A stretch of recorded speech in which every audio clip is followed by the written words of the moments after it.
الحمد لله رب العالمين والصلاة والسلام على رسول الله صلى الله عليه وسلم أما بعد. அன்பிற்குரிய அல்லாஹ்வின் நல்லடியார்களே, நமக்குள் திருக்குர்ஆன் என்கிற தலைப்பில் தொடர்ச்சியாக சில செய்திகளை நாம் பார்த்து வருகிறோம். அடிக்கடி சொல்வது போன்று திருக்குர்ஆன் என்பது எல்லா காலத்திலும் எல்லா பகுதியிலும் வாழக்கூடிய எல்லா மனிதர்களுக்கும் தவிர்க்க முடியாத, மறக்கவே முடியாத மிக முக்கியமான ஒரு வழிகாட்டுதல் தான் திருக்குர்ஆன் என்பது. பல ஆயிரம் ஆண்டுகளுக்கு முன்பு நடந்த செய்திகளை அல்லாஹ் நமக்கு சொல்லித் தருகிறான்.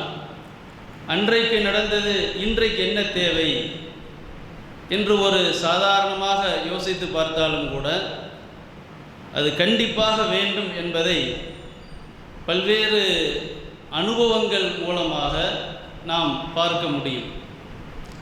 சூரா அல் கசஸ் 28வது அத்தியாயம், அதில் மூசா நபியின் வரலாற்றை அல்லாஹ் பேசுகிறான். ஏற்கனவே கடந்த நாட்களில் நாம் பார்த்திருக்கிறோம். ஆனாலும் இன்றையும் மீண்டும் மீண்டும் அதை பார்க்க வேண்டிய, நினைவுபடுத்த வேண்டிய ஒரு தேவையை அனுபவத்தில் கடந்த சில நாட்களாக, மாதங்களாக பார்த்து வருகிறோம். இளைஞர்களுடைய செயல்பாடுகள், நடவடிக்கைகள் எப்படி இருக்கிறது, ஏற்கனவே எப்படி இருந்தது, எப்படி இருக்க வேண்டும் என்பதை மூசா நபியினுடைய வரலாற்றை அல்லாஹ் பேசுகிறான். மூசா நபி அவர்கள் எகிப்து அந்த நாட்டிலிருந்து ஒரு எதிர்பாராத ஒரு விபத்து அவரது வாழ்க்கையில் ஏற்படுகிறது. அந்த நாட்டை விட்டு அவர் வெளியேற வேண்டிய ஒரு கட்டாயத்தில் மதியன் என்கிற ஒரு நகரத்திற்கு அவர் வெளியேறுகிறார். ஏன் செல்கிறோம், என்ன நடக்கும் என்பதெல்லாம் அவருக்கு தெரியவில்லை. தன்னை பாதுகாத்து கொள்ள, தன் உயிரை பாதுகாத்து கொள்ள ஃபிரௌன் உடைய ஆதிக்கத்தில் இருக்கிற அந்த மிஸ்ரிலிருந்து, எகிப்திலிருந்து வெளியேற வேண்டிய ஒரு கட்டாயம், வெளியேறி விடுகிறார். மதியன் என்கிற ஒரு ஊருக்கு அவர் செல்கிறார்.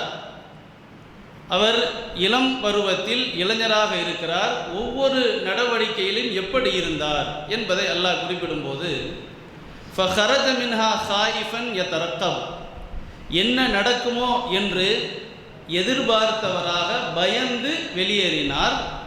அப்போது அவர் அல்லாஹ்விடத்தில் கேட்டார், ரப்பி நஜ்ஜினி மினல் கௌமில் லாலிமீன், இறைவா, அநியாயக்கார கூட்டத்தாரிடமிருந்து என்னை காப்பாற்று.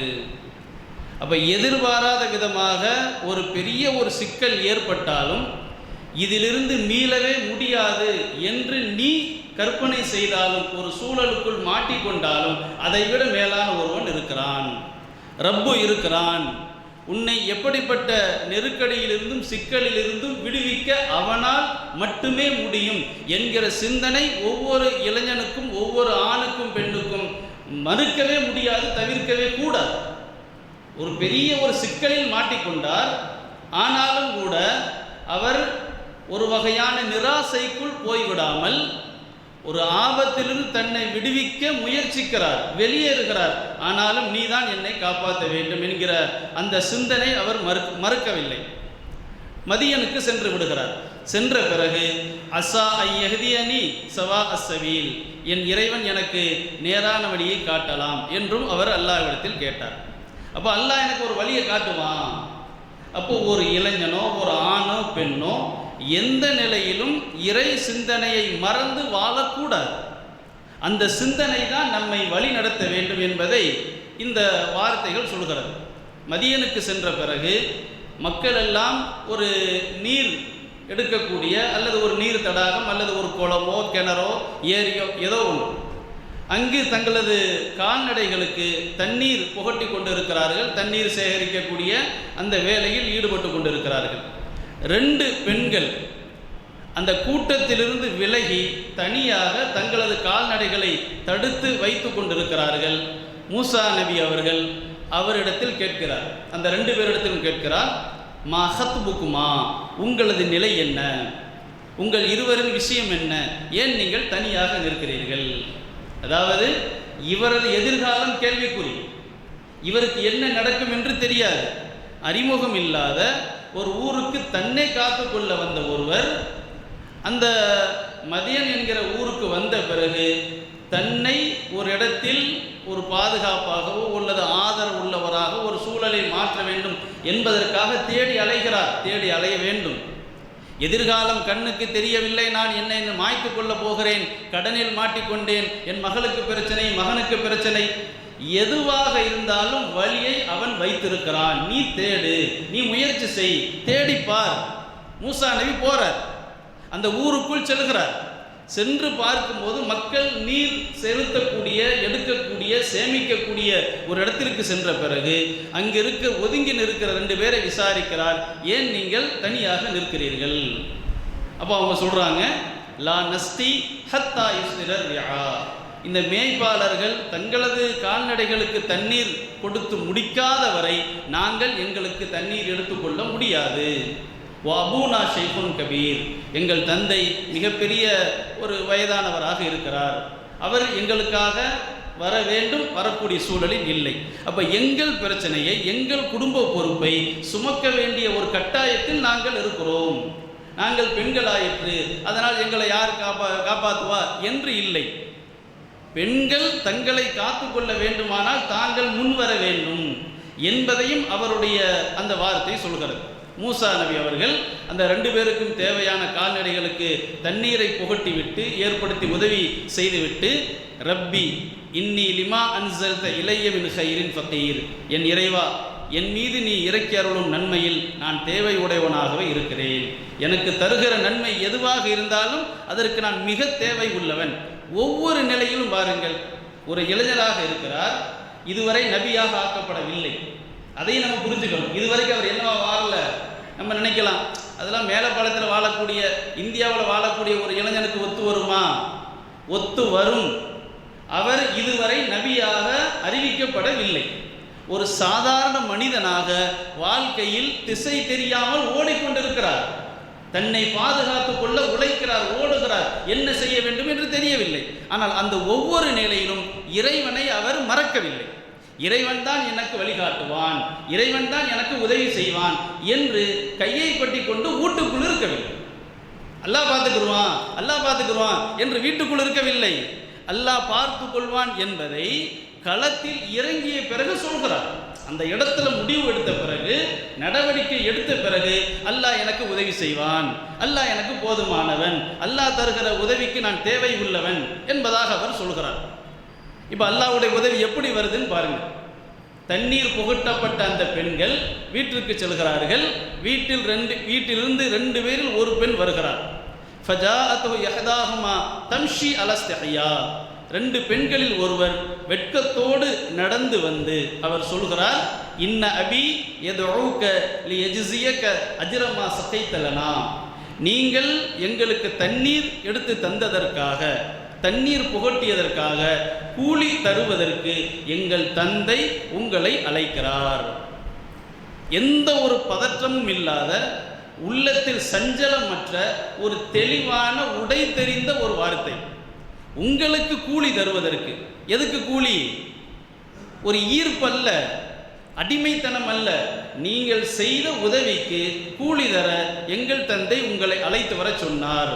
மூசா நபி அங்கே வந்து விட்டார். ஃபலம்மா ஜாஹு வகஸ்ஸ அலைஹில் கஸஸ்.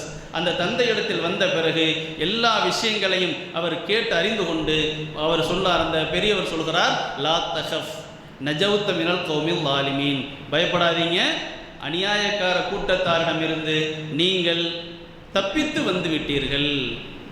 இதில் 2 விஷயம் இருக்குதுங்க. மூசா நபி எகிப்திலிருந்து வெளியேறும்போது நஜ்ஜினி மினல் கௌமில் ஸாலிமீன், இறைவா அநியாயக்கார கூட்டத்தாரிடமிருந்து என்னை காப்பாத்து, எனக்கு வெற்றியை தா, பாதுகாப்பை தா என்று கேட்டார். இந்த பெரியவர் சொல்கிறார், நஜவுத்த மினல் கௌமில் ஸாலிமீன், அநியாயக்கார கூட்டத்தாரிடமிருந்து நீ பாதுகாப்பாக வந்து விட்டாய். அல்லாஹ் இருக்கிறானா? அல்லாஹ் செயல்படுத்துகிறானா? எப்படி செயல்படுத்துகிறான்? நாம் அடியெடுத்து வைக்க வேண்டும், முன்னால் போய் கொண்டிருக்க வேண்டும். அல்லாஹ் பார்த்து கொள்வான், பாதுகாப்பான் என்று எகிப்துக்குள் அவர் இருக்கவில்லை. அல்லாஹ் என்னை பாதுகாக்க வேண்டும் என்று வெளியேறுகிறார். தன்னை தான் பாதுகாக்க வேண்டும், அதுதான் அல்லாஹ்வின் ஏற்பாடு என்பதை பல ஆயிரம் ஆண்டுகளுக்கு முன்பு அவர் அனுபவ ரீதியாக நமக்கு புரிய வைக்கிறார். இந்த பெரியவர் சொல்கிறார், நீங்கள் அநியாயக்கார கூட்டத்தாரிடமிருந்து வெற்றி பெற்று பாதுகாப்பான இடத்திற்கு நீங்கள் வந்து விட்டீர்கள். இப்போ 2 பொம்பளை பிள்ளைங்களை ஒரு மகள் சொல்கிறார், என் தந்தையே, இன்ன கைர காலத்தை ஹதாகுமாயா வதிஸ்தஜிர் இன்ன கைர மனிஸ்தஜிர்தல் கவியுல் அமீன். என் தந்தையே, இவரை பணி அமர்த்தி கொள்ளுங்கள், வேலைக்கு சேர்த்து கொள்ளுங்கள். நீங்கள் பணி அமர்த்துபவரில் சிறந்தவர் யார் என்றால் வலிமையானவராகவும் நம்பிக்கைக்குரியவராகவும் இருப்பவர்தான். யார் சமாளிக்கிற திறமை உள்ளவராக இருக்கிறாரோ, வலிமையானவராக இருக்கிறாரோ, நம்பிக்கைக்குரியவராக இருக்கிறாரோ அவரைத்தான் நீங்கள் பணி அமர்த்த வேண்டும். ஒரு பெண் எவ்வளவு பக்குவம் உள்ளவராக இருந்திருக்கிறார், அந்த தந்தை எப்படி வளர்த்திருப்பார், அன்றைய ஊர் சூழல் எப்படி இருந்திருக்கும். இன்றைய இளைஞர்கள், இன்றைய இளம் பெண்களுடைய நிலை எப்படி இருக்கிறது? நாகரீக உலகம் இந்தியாவில் ஒரு வித்தியாசமான ஒரு மேம்பட்ட மாநிலமாக இருக்கிற தமிழ்நாடு நினைத்து கொண்டிருக்கிறோம். ஆனால் கடந்த ஒரு சில மாதங்களில் இளைஞர்களுடைய நிலை எவ்வளவு சீரழிந்து போய் இருக்கிறது என்பதை சாதாரணமாக பார்த்துவிட்டோம். இந்த தேர்தல் என்பது ஏற்படுத்திய பல்வேறு பாடங்களில் மிக முக்கியமான ஒரு பாடம், இளைய தலைமுறை தரிகட்டு போய்விட்டது. அது அவர்களது குற்றம் என்பதை விட அதை உணர்த்த வேண்டிய பொறுப்பை முந்தைய தலைமுறை கவனமற்று போய்விட்டது என்பதுதான் மிக முக்கியமான. இன்றைக்கு பெரியவர்களாக 40-50 வயதுகளை கடந்த தலைமுறையினர் நமது பெற்றோர்கள் இப்படி விட்டார்களா? நம்மை கண்டிக்காமல், நம்மை ஒழுங்குபடுத்தாமல், பொடுபோக்காக ஏனோதானவென்று விட்டுவிட்டார்களா? ஒவ்வொன்றையும் கவனித்தார்கள், கண்டித்தார்கள், வழிநடத்தினார்கள். வாழ்க்கை என்றால் என்ன என்பதை புரிய வைத்துக் கொண்டே இருந்தார்கள். ஆடை எடுக்கும் போது, செருப்பு எடுக்கும் போது, முடி வெட்டும் போது, உணவு கொடுக்கும் போது, பள்ளிக்கூடத்திற்கு அனுப்பும் போது, வேலைக்கு அனுப்பும் போது, ஒவ்வொன்றிலும் பிள்ளையின் மீதான அன்பை, உயிரை ஒரு பாடமாக உருவாக்கினார்கள். அதனால் தான் இன்றைக்கு ஒரு தலைமுறையினராக 50-60 வயதுகளில் வாழ்ந்து கொண்டிருக்கிறோம். நமக்கு நமது முன்னோர்கள் தந்த அந்த பாடத்தை அதீத செல்லத்தினால் அல்லது வாழ்க்கை பற்றிய புரிதலை நாம் மறந்ததால் எதிர்கால தலைமுறை சீரழிவதற்கு முந்தைய தலைமுறை ஒரு முக்கியமான காரணமாக மாறிவிட்டோம். எந்த ஒரு இலக்கும் இல்லாதவர்களாக இருக்கிறார்கள். ஒரு நிஜத்தை மறந்து நிழலுக்கு பின்னால் ஓடிக்கொண்டிருக்கிறார்கள். நிஜம் எது, நிழல் எது என்று வித்தியாசம் தெரியவில்லை. ஆனால் மிகப்பெரிய ஒரு முன்னேற்றத்தை அடைந்த நவீன காலமாக நினைத்துக் கொண்டிருக்கிறோம். எதிர்கால தலைமுறையினரில் இளைஞர்களில் பெரும் பகுதியினருக்கு நிஜம் எது, நிழல் எது தெரியவில்லை. ஒருவன் வாழ்ந்து கொண்டிருக்கிறான், தந்தையாக, உறவாக, நண்பனாக, மனைவியாக வாழ்ந்து கொண்டிருக்கிறான். அவர்களின் அருமை தெரியவில்லை. தந்தையாக, நண்பனாக, போலீஸாக, இராணுவ வீரனாக நடித்தவனுக்கு மிகப்பெரிய ஒரு மதிப்பு. அப்ப எது நிழல், எது நிஜம், அந்த வித்தியாசம் தெரியாத ஒரு தலைமுறை உருவாகி இருக்கிறது. நம்மை நமது பெற்றோர்கள் அப்படி உருவாக்கவில்லை. முந்தைய தலைமுறையினர் அப்படி உருவாக்கவில்லை. ஆனால் இன்றைய பெரியவர்களாக இருப்பவர்கள் நமது அடுத்த தலைமுறையை அவர்களுக்கு வாழ்க்கை என்றால் என்ன என்பதை கற்றுக் கொடுக்க தவறிவிட்டோம். அதன் விளைவை இன்றைக்கு பார்க்கிறோம். அப்ப இவர்களுக்கு உருவாகிற ஒரு தலைமுறை எப்படி இருக்கும் என்பதை யோசித்து பார்க்கும்போது மிகப்பெரிய ஒரு கவலையும் அச்சமும் என்ன நடக்கும் என்கிற ஒரு கேள்விக்குறியும் தான் இருக்கிறது. ஆனால் குர்ஆன் இருக்கிறவரை எந்த கேள்விக்கும் பயமோ கவலையோ இல்லை.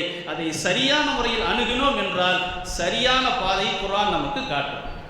அப்ப அந்த பெண் சொல்கிறார், நீங்கள் பணி அமர்த்துவதற்கு சிறந்தவர் யார் என்றால், யார் வலிமை உள்ளவராக, எல்லா வகையிலும் ஆற்றல் மிக்கவராக, வலிமை உள்ளவராக ஒருவர் இருக்க வேண்டும், நம்பிக்கைக்குரியவராக இருக்க வேண்டும். இந்த 2 பண்பையும் தண்ணி பிடிச்சி கொடுத்ததுல அந்த பிள்ளைங்க கண்டுபிடிச்சிருக்கிறாங்கன்னா, அப்ப வாழ்க்கை என்றால் என்ன, உலகம் என்றால் என்ன என்பதை எவ்வளவு நுணுக்கமாக அந்த பிள்ளைகள் புரிந்திருக்கிறார்கள், அந்த பெண் பிள்ளைகள் புரிந்திருக்கிறார்கள்.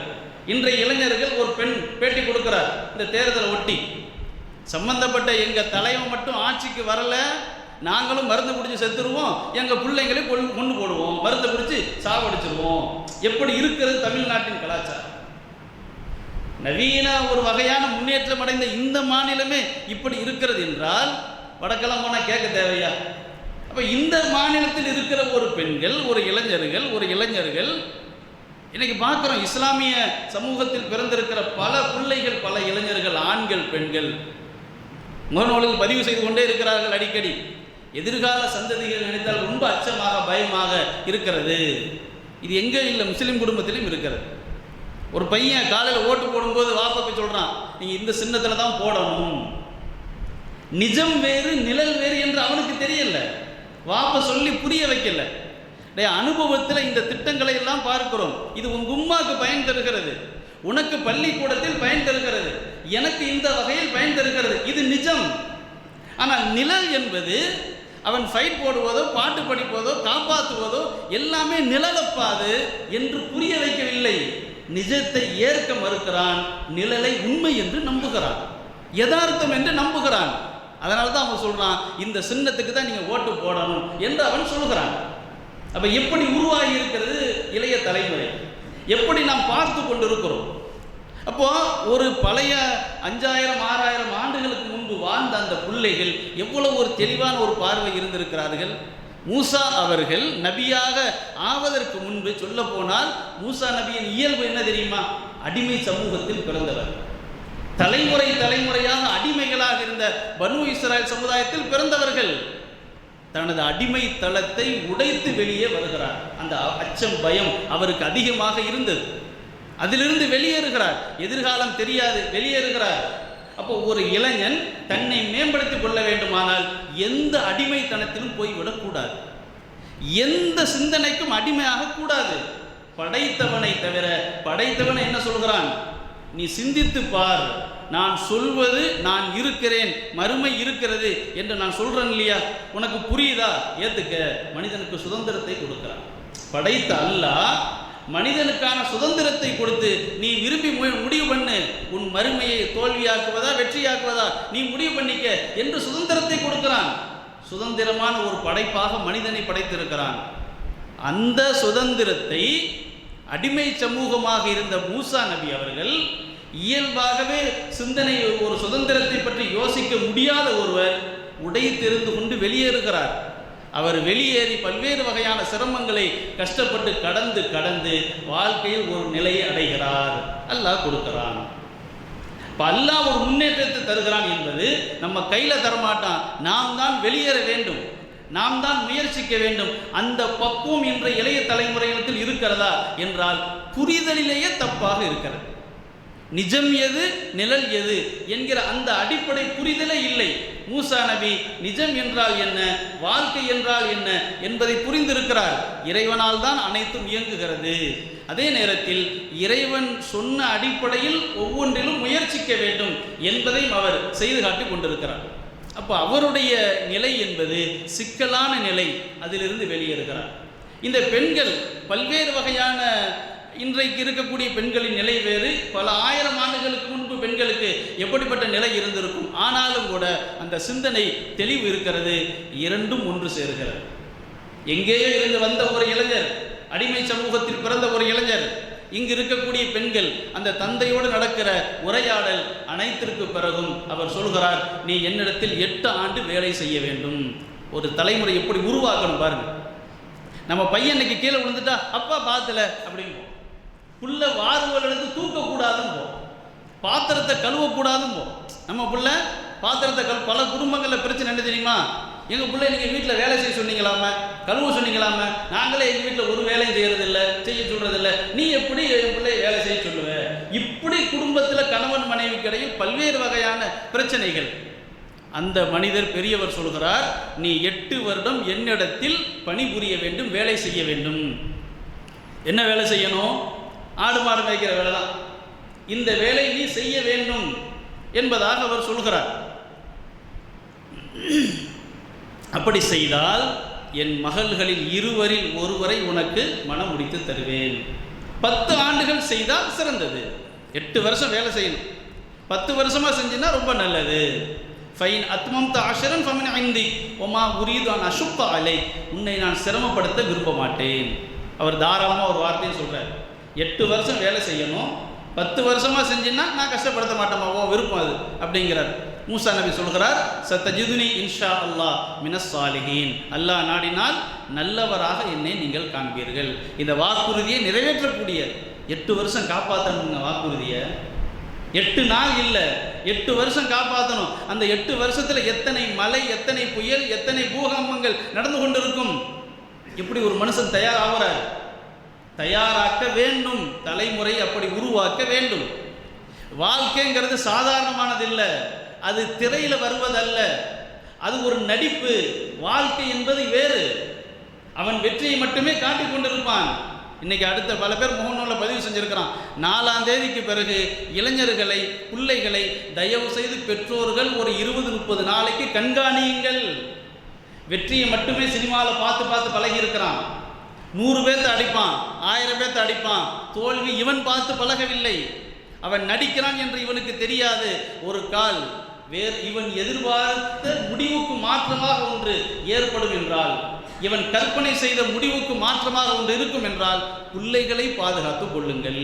பெற்றோர்களே பிள்ளைகளை கவனியுங்கள். பல பேர் இன்றைக்கு அக்கறையோடு முகநூலில் பதிவு செய்து கொண்டே இருக்கிறார்கள். தலைமுறை எப்படி போய் இருக்கிறது பாருங்கள். அப்போ அந்த பெரியவர் சொல்கிறார், 8 வருஷம் நீ என்கிட்ட வேலை செய்யணும், அந்த 8 வருஷத்தில் என்ன நடக்கும்னு தெரியாது, இதுதான் வாழ்க்கை. கஷ்டப்படுகிறார் மூசா. பல்வேறு வகையான அவமானங்களோ சிரமங்களோ இல்லாமல் உலக வாழ்க்கை இல்லை. அனைத்தையும் சிரமத்தையும் மேற்கொண்ட பிறகு அவர் என்ன வெற்றி அடைகிறார். அந்த நிறைவேற்றிய பிறகு அந்த பெண்ணை மணமகளாக அவருக்கு திருமணம் முடித்து கொடுக்கிறார். இந்த சிரமத்திற்கு பிறகு வாழ்க்கையில் ஒரு துணையோடு எகிப்திற்கு திரும்புகிறார். அப்போதுதான் அல்லாஹ் நபி என்று அறிவிக்கிறான். ஒரு மனிதன் உயர்ந்த நிலையை அடைய வேண்டுமானால் அது திரையில் அல்ல, கற்பனையில் அல்ல, கனவில் அல்ல, யதார்த்தத்தில் ஓட வேண்டும், உழைக்க வேண்டும், முயற்சிக்க வேண்டும், அடைய முடியும். மூசா நபி வரலாறு சொல்லி தருகிறார். இன்றைக்கு அந்த பிள்ளைகளுக்கு நாம் அதை உணர்த்தி இருக்கிறோமா? வாழ்க்கை என்றால் என்ன என்பதை உணர்த்தி இருக்கிறோமா? இது ஒரு மிகப்பெரிய ஒரு பொறுப்பு, ஒரு அமானிதம் என்பதை புரிய வைத்திருக்கிறோமா? புரிய வைக்கவில்லை. அதனால்தான் பெத்த பிள்ளை தாயிடத்தில் சொல்கிறான், அம்மா உனக்கு அவர் தானமா பிடிக்கும், அப்பாவை விட எங்களை விட உனக்கு அவர் தானே பிடிக்கும் என்று ஒரு முஸ்லிம் தாய்க்கு பிறந்த பையன் தாயை பார்த்து கேட்கிறான் என்றால் எப்படிப்பட்ட தலைமுறை வந்திருக்கிறது? எப்படி அந்த பிள்ளைகளை பெற்றெடுத்திருக்கிறோம், எப்படி வளர்த்திருக்கிறோம்? அப்போ ரொம்ப ஒரு கவனமாக நம்முடைய ஒவ்வொரு செயல்களையும் நடவடிக்கைகளையும் அமைத்து கொள்ள வேண்டும். குர்ஆன் என்பது தவிர்க்கவே முடியாது, தவிர்க்கவே கூடாது. ஒவ்வொரு விஷயத்திலும் அதில் கேள்வி கேட்க வேண்டும், அல்லாஹ்விடத்தில் பேச வேண்டும், அல்லாஹ்விடத்தில் உரையாட வேண்டும். என் குடும்பத்தில், என் வியாபாரத்தில், என் நாட்டின் அரசியல் சூழலில் எனக்கான தீர்வு என்ன, முடிவு என்ன, வழிகாட்டுதல் என்ன என்று குர்ஆனிடத்தில் கேட்க வேண்டும், அல்லாஹ்விடத்தில் பேச வேண்டும். அதற்குரிய ஒவ்வொரு வழிகாட்டுதலையும் அல்லாஹ் வழங்கி கொண்டே இருப்பான். குர்ஆன் நமக்கு வழங்கி கொண்டே இருக்கும். அப்போ இளைய தலைமுறை என்பது மிகப்பெரிய ஒரு சிக்கலான நிலையில் செல்வதற்கு அவர்கள் மட்டும் காரணம் அல்ல, கையில் எடுத்த முந்தைய தலைமுறையும் மிக முக்கியமான ஒரு காரணம். வாழுகிற காலத்திலேயே அவர்களை சீர்படுத்த வேண்டியது நமது பொறுப்பு என்பதை நாம் கவனத்தில் வைத்து ஒவ்வொரு நடவடிக்கையும் ஒவ்வொரு செயலையும் சரியான முறையில் எடுத்து வாழ்க்கை புரிந்து வாழக்கூடியவர்களாக, உண்மையான வாழ்க்கையில் வெற்றிக்குரியவர்களாக நம்முடைய முயற்சியை, உழைப்பை அமைத்து கொள்ள அல்லாஹ் அருள் செய்வானாக. வாஹிர் தாவானா அல்ஹம்துலில்லாஹ். சுப்ஹானல்லாஹ்.